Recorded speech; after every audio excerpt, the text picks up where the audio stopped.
Bab 90. Sudah memaafkan. Penyakit terbesar adalah penyakit iri, dengki, dendam itulah yang akan membawa kita pada kehancuran. Manusia akan mendapatkan hidayah sekali, jika dia mengabaikannya maka selamanya dia akan tersesat. Roy beserta orang kepercayaannya masih terus berusaha untuk lepas, meski tubuhnya diikat dengan rantai, namun tak menyurutkan keinginan dua orang ini. Roy menahan semua sakit jarinya. Setiap setelah dipotong, jemari mereka akan dicelupkan ke dalam minyak mendidih, guna untuk menghentikan darah dari jemari mereka yang dipotong. Orang kepercayaan Roy yang bernama Muli juga sedang berusaha, karena mereka memang tidak ada yang menjaga dalam ruangan penyekapan tersebut. Roy terus menuntun Muli agar bisa melepaskan tangannya dan mereka bisa lari dari tempat bagaikan neraka itu. Ayo cepat Muli, lepaskan rantai ini dariku. Perintah Roy. Muli hanya menarik bisa menghela nafas panjang. Bagaimana mungkin rantai ini bisa terlepas? Protes Muli. Apa kamu bilang? Makanya punya otak itu dipakai, cari akal.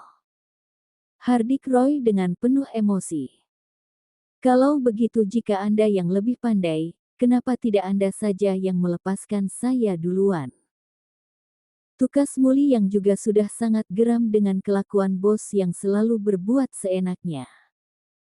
Kau berani memerintahku, kepar asteriste. Cemooh Roy lagi. Bukan seperti itu, sekarang bukakan dulu rantai di tanganku supaya aku lebih mudah membuka rantai di tanganmu. Imbun Muli yang kembali menenangkan bos bengisnya itu. Baiklah. Carikan aku benda berupa kawat kecil. Perintah Roy lagi. Muli menurut, dia mengedar pandangannya ke seluruh ruangan, dan matanya pun menangkap suatu benda kecil dan panjang. Itu bos. Pekik Muli, Roy langsung melihat pada arahan dari orangnya. Ya sudah ambil cepat. Tukas Roy. Muli bergegas memajukan tubuhnya. Setelah berusaha cukup jauh, Muli mengambil benda yang diharapkan berguna itu. Muli langsung menyerahkan pada mulut Roy untuk membuka rantai di tangannya, karena tangan Roy sudah tidak berguna lagi. Krek! Kunci rantai di tangan Roy terbuka. Roy dengan harapan penuh memberikan benda itu untuk Muli guna untuk melepaskan dirinya. Namun, yang terjadi adalah hal yang tidak disangka oleh lelaki paruh baya itu, saat melihat senyuman licik terbit di mulut Muli. Muli bangun. Dia memegang rantai dengan jemari yang hanya tinggal 6 lagi, kemudian langsung dia kaitkan di leher Roy. Ahak! Pekik Roy saat merasakan rantai itu begitu mencekik dirinya. Kenapa kamu malah mencekik saya? Tanya Roy dengan suara tercekat. Karena saya sudah bosan mendengarkan perintah kamu terus. Dulu saya mengabdi karena saya membutuhkan duit yang kamu kasih, tapi sekarang bahkan kamu tidak bisa menyelamatkan diri kamu sendiri. Untuk apa saya harus membantu tua bank yang sudah tidak berguna ini? Gumam Muli tepat di telinga Roy. Ku kurang ajar ke kamu. Hardik Roy kembali. Mungkin memang sudah saatnya kamu istora dengan tenang, dan lupakan semua dendammu. Ha, ha, ha. Suara Muli begitu nyaring di telinga Roy.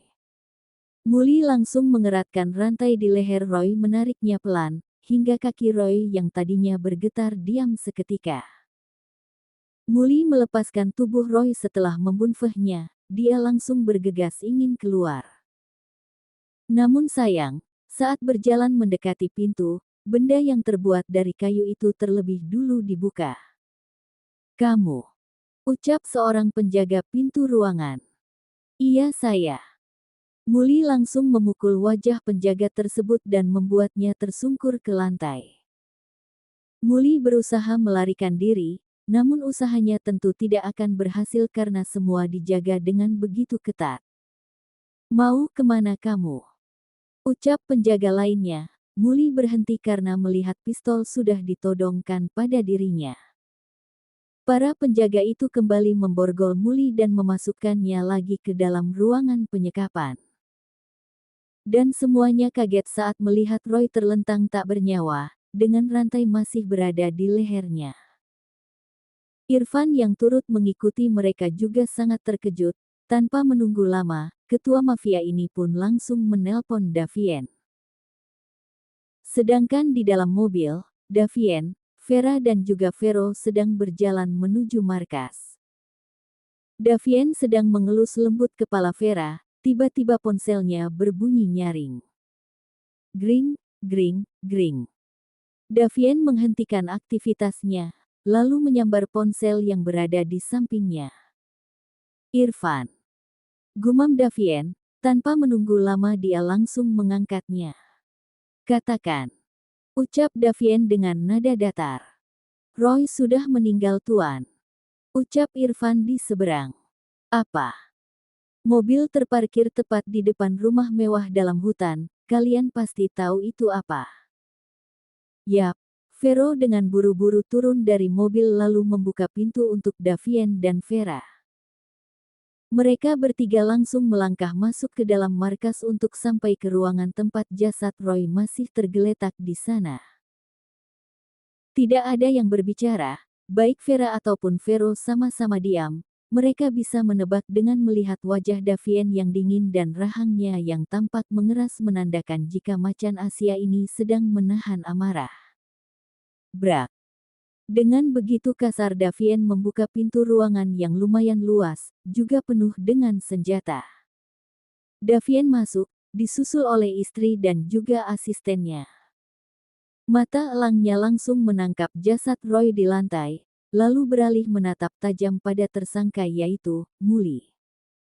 Sedangkan Vera langsung berlari menghampiri jenazah Roy. Paman, kenapa jadi seperti ini? Hanya itu yang Vera ucapkan, namun terlihat raut kesedihan di wajah ibu dua anak ini, meskipun tidak ada air mata yang menetes. Bagaimanapun, Paman juga bagian dari keluarga kami. Aku, Dedi, dan juga Mama sudah memaafkan, Paman. Istirahatlah yang tenang. Lanjut Vera lagi. Sedangkan Davien, kakinya melangkah lalu mendekati Muli yang kembali diikat oleh anak buah Roy. Bugegegeh. Akhah. Davien langsung melayangkan satu tinjauan pada wajah Muli yang sudah tidak berbentuk lagi, karena sedari tadi dia sudah dipukuli oleh anak buah Irfan. Baf. Baf. Baf. Tanpa mengucapkan sepatah kata pun ayah dari anak kembar ini terus saja memukul Muli, meski empunya sudah merintis. Irfan, angkat jenazahnya dan bawa ke ruangan depan. Perintah Davien. Baik tuan. Irfan bangkit, lalu menyuruh anak buahnya untuk mengangkat tubuh yang sudah tidak bernyawa, Roy sesuai yang diperintahkan Davien. Sayang, aku akan menghubungi papa dan mama untuk datang ke sini, terlalu lama jika harus membawa pulang jenazahnya, Paman. Ucap Davien kepada sang istri. Vera mengangguk, dia pun mengikuti kemana jasad pamannya dibawa. Davien menghela nafas panjang, sebelum akhirnya menelpon sang mertua. Halo nak, ada apa? Tanya Ten. Diwan di seberang. Davien diam, dia masih mencari kata agar tidak membuat mertuanya terkejut. Nak, kenapa kamu diam? Apa kamu sudah bertemu dengan Roy? Tanya Ten. Diwan lagi, karena Davien belum menjawab. Sebenarnya ada kabar buruk, Pak. Tukas Davien. Kabar buruk apa nak? Tanya sang mertua lagi. Paman Roy sudah meninggal. Imbun Davien. Tentu saja Ten. Diwan sangat terkejut, begitupun dengan Rina yang berdiri di dekat sang suami, dia dapat mendengar pembicaraan antara menantu dan juga suaminya itu.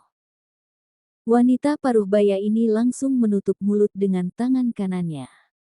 Kenapa bisa seperti itu, nak? Tanya Ten. Diwan begitu lirih. Sekarang di mana jenazahnya?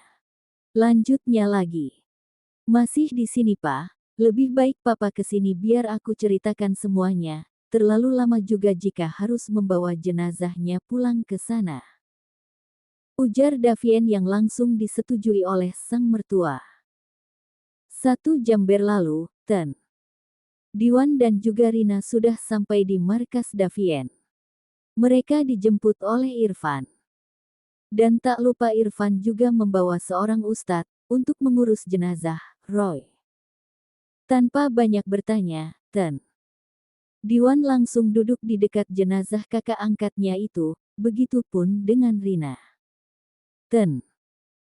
Diwan menatap nanar jenazah sang kakak yang kini sudah tertutup kain. Dia membayangkan semua kenangan antara dia dan sang kakak sedari mereka kecil. Keduanya selalu bersama dan melindungi satu sama lain. Tapi setelah papa mereka, Anggara meninggal, Roy menjadi serakah dan iri hati.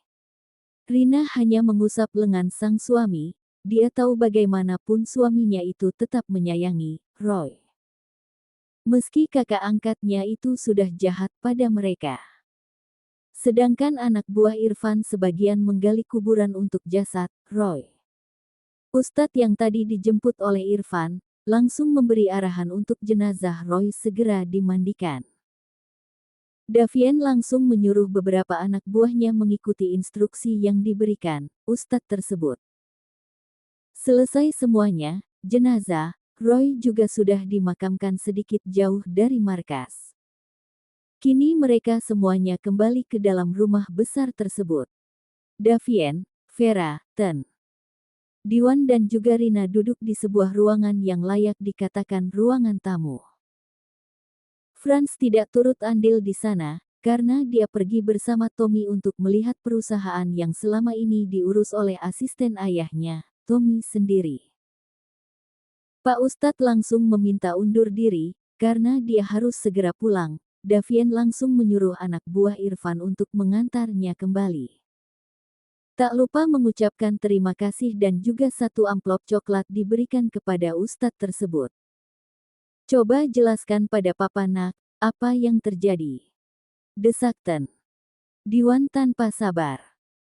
Lagi-lagi Davien menghela nafas panjang, kemudian dia pun menceritakan semuanya, membuat Diwan menunduk dan mengusap kepalanya saat mendengarnya.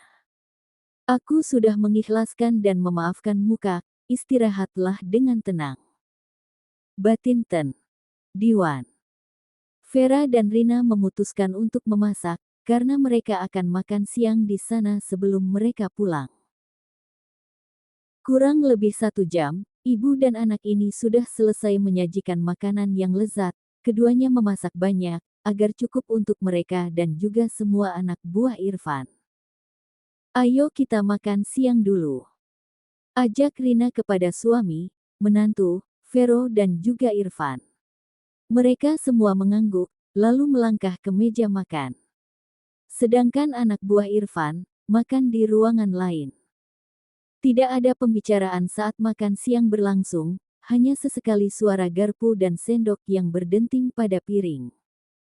Selesai makan siang, Diwan dan Rina kembali dengan diantar oleh anak buah Irfan. Irfan, kami akan pulang. Aku serahkan manusia itu padamu, terserah mau kamu apakan. Ucap Davien yang hendak melangkah keluar dari markas tersebut. Baik tuan. Jawab Irfan dengan sedikit menundukkan kepalanya.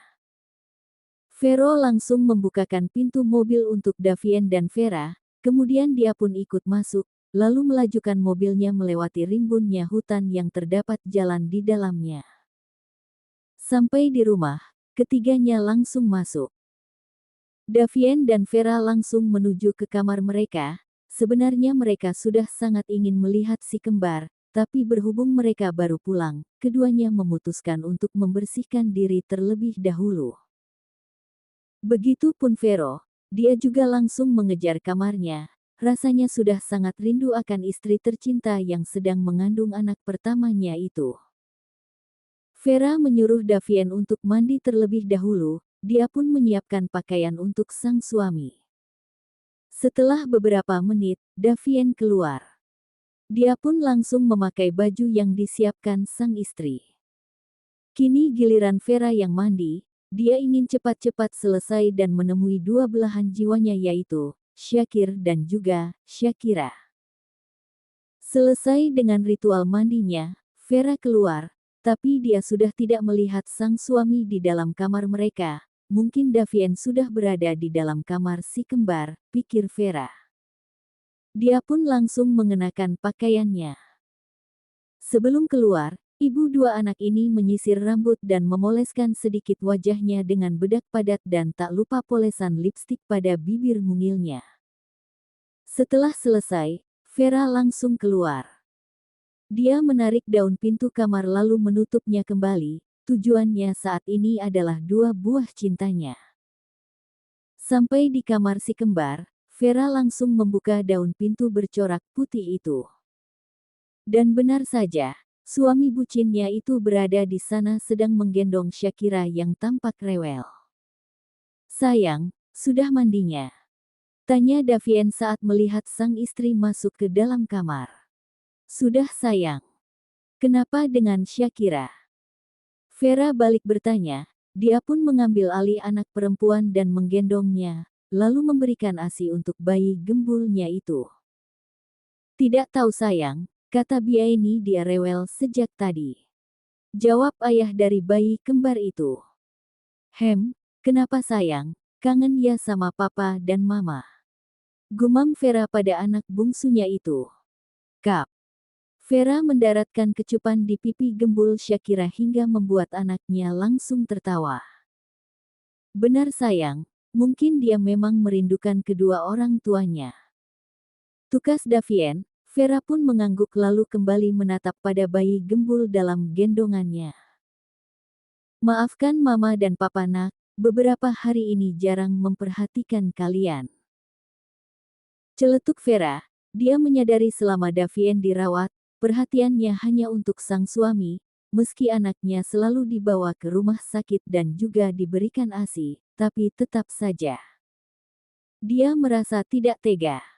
"Oik, uik." Syakir yang berada dalam boksnya pun ikut menangis. Kap, anak lelaki papa juga sudah bangun, jangan nangis dong, masak anak lelaki cengeng," ujar Davien seraya mengangkat Syakir dari dalam boks tidurnya. Oek, oek. Bukannya diam, Syakir malah semakin menangis. "Duh sayang, kenapa kamu tidak pernah berdamai dengan papa?" keluh Davien seakan protes karena anak lelakinya selalu menangis saat berada dalam gendongannya.